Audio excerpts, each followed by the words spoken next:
Il faut replacer la réforme dans son contexte. Deux points vont nous intéresser.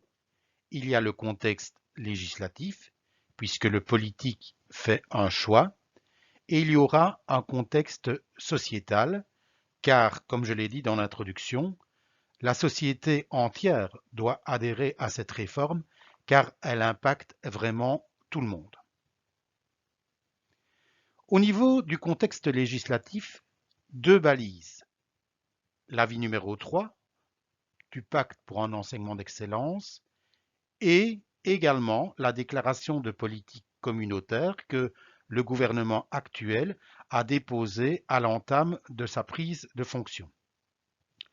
Au niveau du contexte sociétal, l'ancienne ministre de l'Enseignement, Marie-Martine Schins, avait confié la faisabilité de la modification des rythmes scolaires à la Fondation Roi-Baudouin qui, en réunissant l'ensemble des acteurs de la société, a rédigé une conclusion par rapport à la faisabilité de la modification de ces rythmes.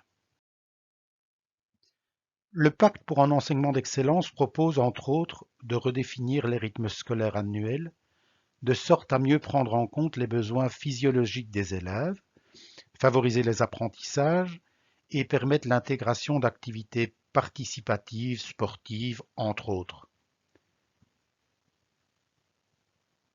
Une meilleure adaptation du rythme scolaire au rythme biologique de l'enfant peut également avoir un effet positif sur leur bien-être et sur leur performance scolaire.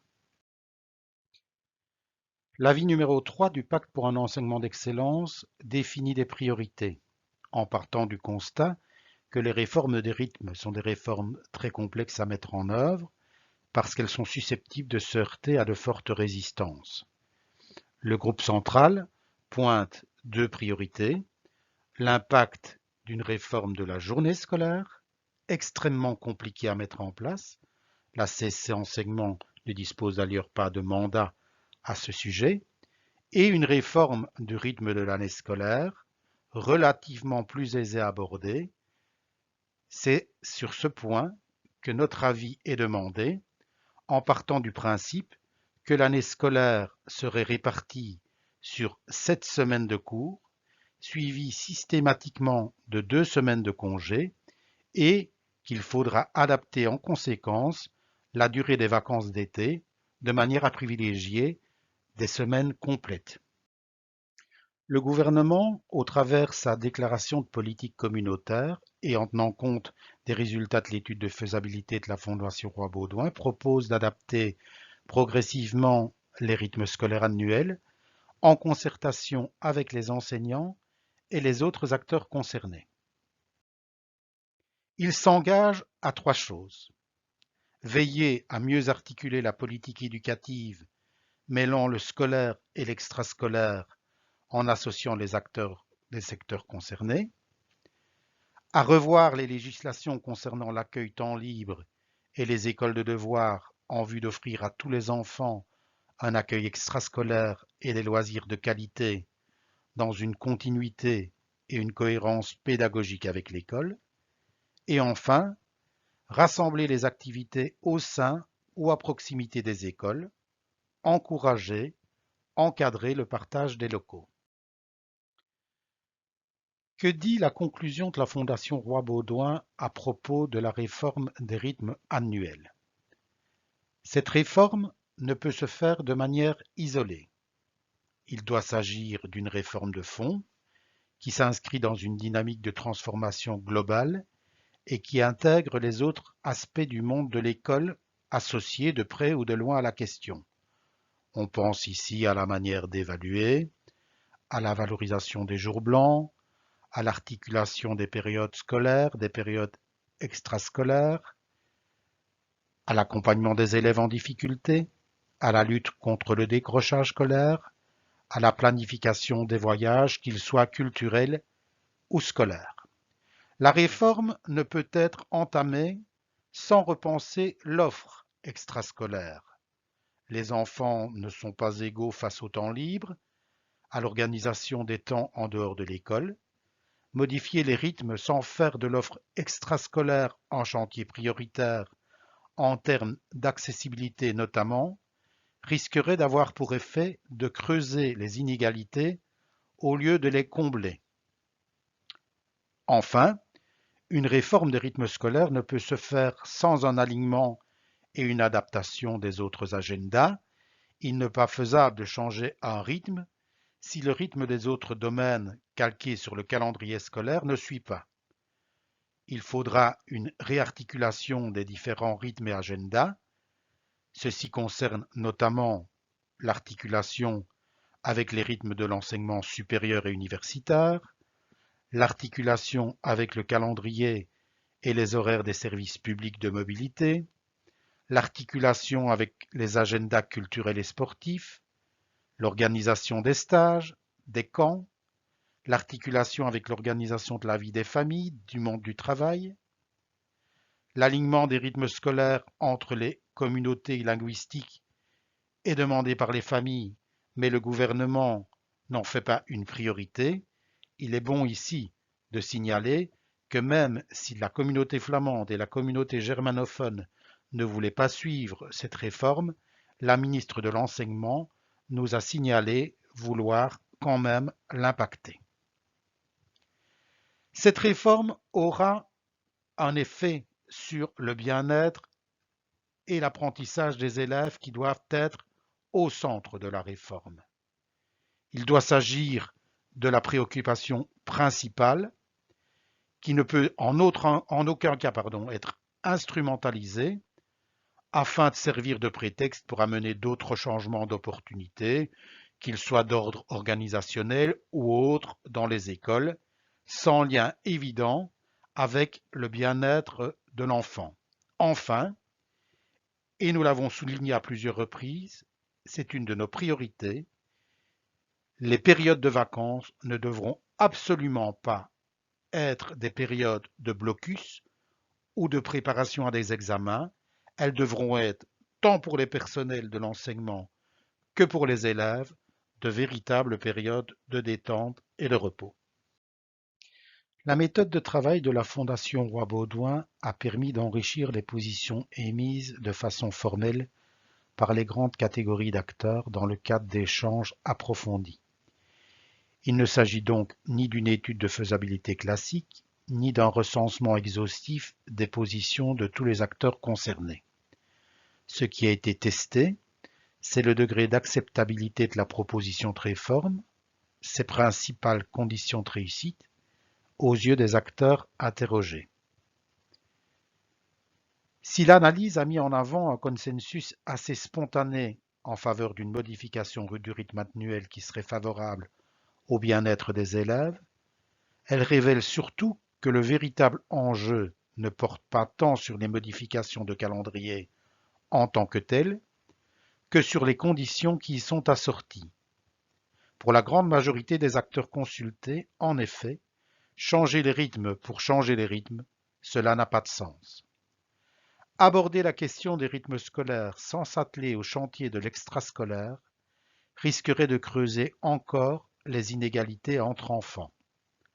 Repenser les rythmes scolaires sans avancer sur l'ensemble des autres dimensions du pacte n'apparaît pas comme une option efficiente. De même, modifier les rythmes scolaires demande aussi de réfléchir à l'articulation du calendrier des élèves avec ceux des adultes qui les entourent. Qu'en est-il de la position de la CESE Enseignement? Le comité communautaire commun s'est exprimé en 2016 à ce sujet. Voici le mandat qu'il nous a donné.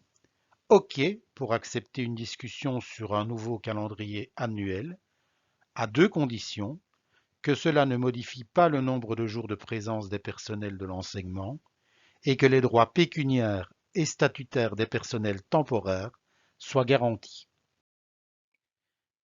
Quelle est la position des acteurs de l'école? Ils ont eu l'occasion de s'exprimer lors du comité de concertation du pacte le 11 mars 2021. Pour les moins initiés, je rappelle que le comité de concertation du pacte se réunit de façon hebdomadaire et rassemble les représentants des pouvoirs organisateurs, des organisations syndicales ainsi que les parents, accompagnés des membres de l'administration et du gouvernement. Lors de ce comité de concertation, différents scénarios nous ont été proposés. Un seul a remporté la tendance majoritaire. C'est celui qui consiste à organiser une alternance de 7 semaines de cours et de 2 semaines de congés, à établir cette alternance au départ des congés de Noël qui sont symboliques pour l'ensemble de la société et dont les dates resteraient identiques pour l'ensemble du pays, en tenant compte des jours scolaires des élèves établis sur des semaines complètes commençant systématiquement un lundi et se terminant systématiquement un vendredi. Mathématiquement, lorsque l'on veut respecter l'alternance de 7 semaines de cours suivies de 2 semaines de congé, il est impossible de respecter la fourchette actuelle des 180 à 184 jours réglementaires par an. C'est la raison pour laquelle il a été proposé de diminuer la présence des élèves à l'école dans la fourchette de 175 à 178 jours en fonction des années, sans que le différentiel signifie d'office une diminution du nombre de jours face à la classe pour tous les élèves. Cela impliquait de dissocier le calendrier des élèves de celui des enseignants et de maintenir pour les personnels 5 jours de prestations qu'il s'agira d'affecter soit à de la formation, à du travail collaboratif ou à la tenue de journées qui sont actuellement contenues au sein de ce qu'on appelle les jours blancs. Enfin, démarrer l'année scolaire le lundi de la dernière semaine d'août et la clôturer le dernier vendredi de juin était une balise indispensable. La suite des discussions, il est important de le préciser, ne rassemblait plus que les organisations syndicales et les fédérations de pouvoir organisateur.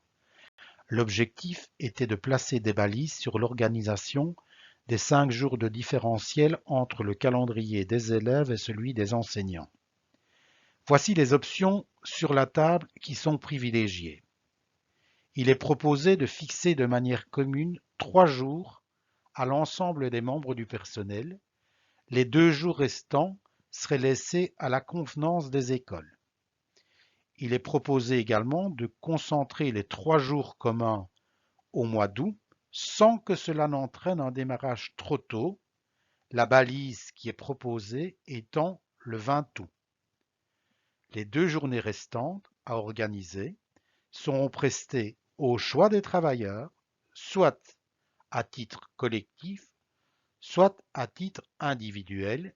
Il nous semble extrêmement important que cette décision soit une compétence des organes de démocratie sociale.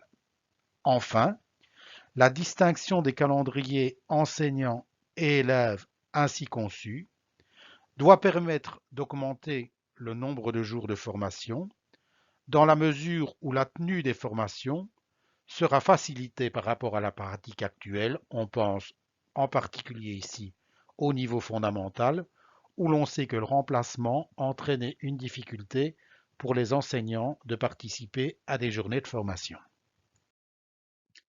Comme déjà précisé, cette réforme ne concerne pas que les enseignants. Les écoles sont en effet le lieu de travail de différentes fonctions. Ainsi, il a fallu réfléchir à différentes balises.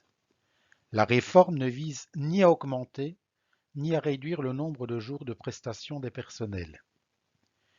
La période de congé d'été ne pourra jamais descendre au-deçà de 5 semaines de congés consécutives pour toutes les fonctions, y compris de recrutement. Vous pouvez comprendre qu'ici notre avis a été particulièrement tranché.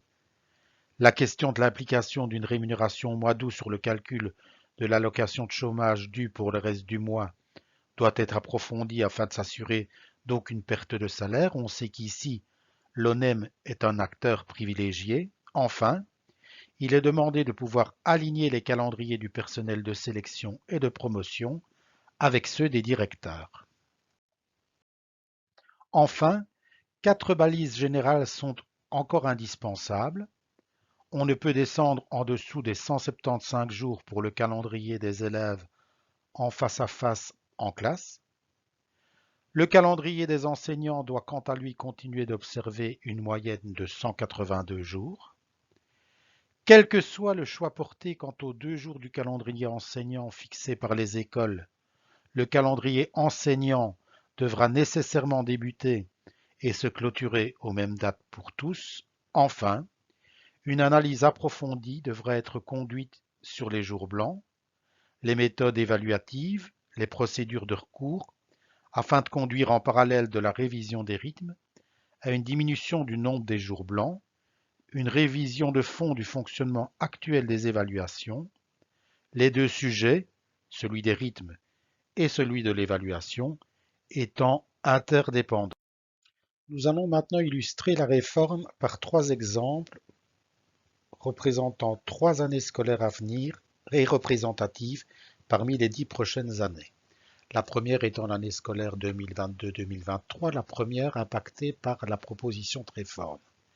Rappelons-nous, et ce sera valable pour chaque année scolaire, qu'une pré-rentrée de 3 jours serait organisée pour les enseignants.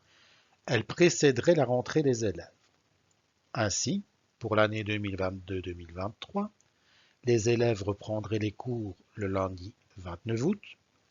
La pré-rentrée pour les enseignants débuterait le mercredi 24 août pour une durée de 3 jours.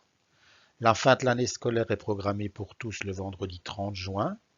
Les enseignants presteront donc 180 jours, tandis que les élèves seront présents à l'école 175 jours. La durée des vacances est de 54 jours pour les enseignants et 59 jours pour les élèves. Il est important de préciser que, quelle que soit l'année scolaire, le mois de juillet sera toujours un mois de vacances entier. Résumons cette première année scolaire. Pour les enseignants, 3 jours de pré-rentrée, les mercredis 24, jeudi 25 et vendredi 26 août. 175 jours de classe en face à face avec les élèves et 2 jours à fixer en cours d'année qui peuvent constituer du travail collaboratif, de la formation ou du travail assimilé à des jours blancs, pour un total de 180 jours de présence. L'année 2023-2024, les élèves reprendraient le lundi 28 août. La pré-rentrée pour les enseignants serait fixée au mercredi 23, d'une durée de 3 jours. La fin des cours pour tous le vendredi 28 juin.